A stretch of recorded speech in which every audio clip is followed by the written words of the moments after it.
Hi,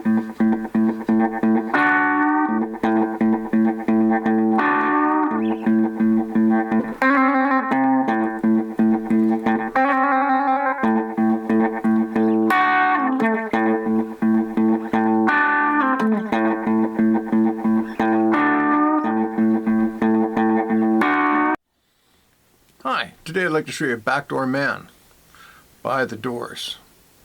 That was the intro, and I'd like to take you through that.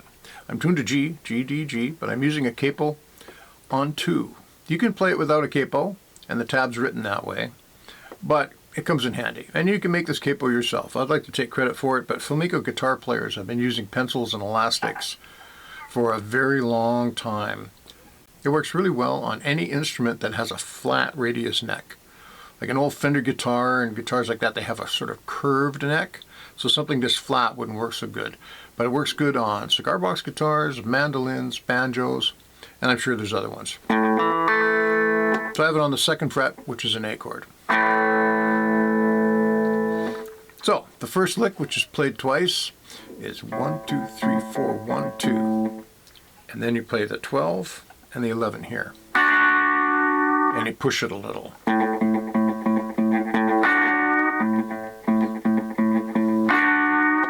Do that real slow.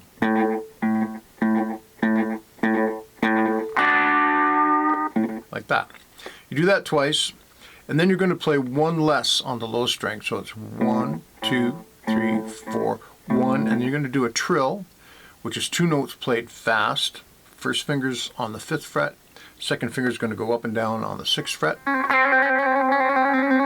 And when you play something slow, like you're practicing it, try to do the trill fast anyway, even though you'll be playing a little bit more notes if you're going really slow, just to get that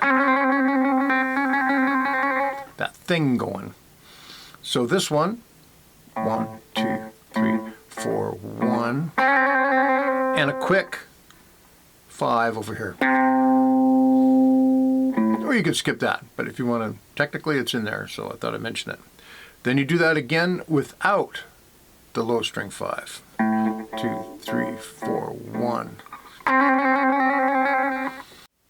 So for this next lick, we're going to go back up to 12 and 11. You can use 1st and 2nd finger, or I was thinking it might be easier with your 2nd and 3rd.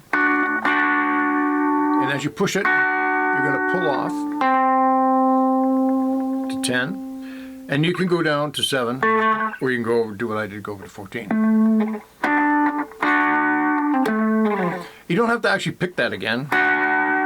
When you're playing it really slow, you might want to, because it might not come out so good. When you're playing it faster, though, and you're only doing 5 on the low string, so it's 1, 2, 3, 4, 1. See how dropping that beat gives you time to do that. 1, 2, 3, 4, 1. Great. And then you go back to the first riff. 1, 2, 3, 4, 1, 2. 2, 3, 4, 1, 2. And then there's more to the intro. It keeps on going. You keep doing that. And then the keyboard does.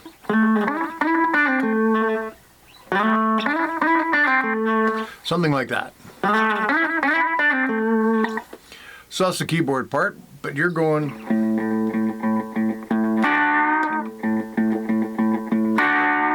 Then he starts in with the vocals. Once he does that, it becomes a 12 bar. 12 bar means we stay on the 1 chord, which is this, for 4 measures. Then we're going to go to the 4 chord, which in this case is found on the 7th fret, for 2 measures. Back to the 1 chord for 2 measures. To the 5 chord, which in this case is found on the 9th fret. Then for 1 measure, and then the 4 chord for 1 measure, and then back to the 1 chord. There's no turnaround. So when you first do it, when he's singing, that's 1, that's 2, that's 3. Now this is different. You go to the chord, 1, 2, 3, 4, 1, 2, 3, 4. That's what makes it different. That's on the 4th time around. This is the 4th time around. 1, 2, 3, 4. Then you're down to the 4 chord. Now he's using 7th chords. We can't get exactly the same thing. This is one of my favorite 7th chords here. It's a bit of a stretch for some people. You just sort of finger pick it in time with the music.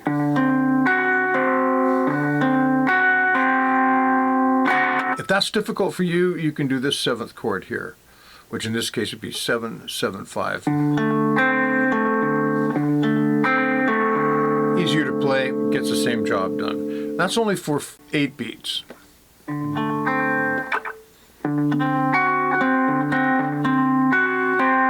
Back to...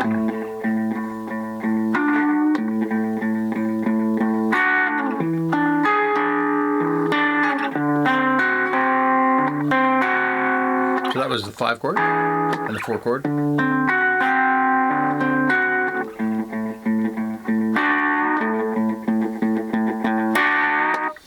And there's no turnaround. So you have just finished the 12 bar and now you're starting the 12 bar again. And it stays like that. Oh yeah, there's an ending lick.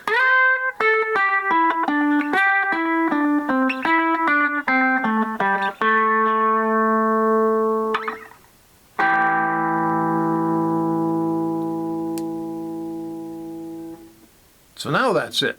Have a great day. Bye.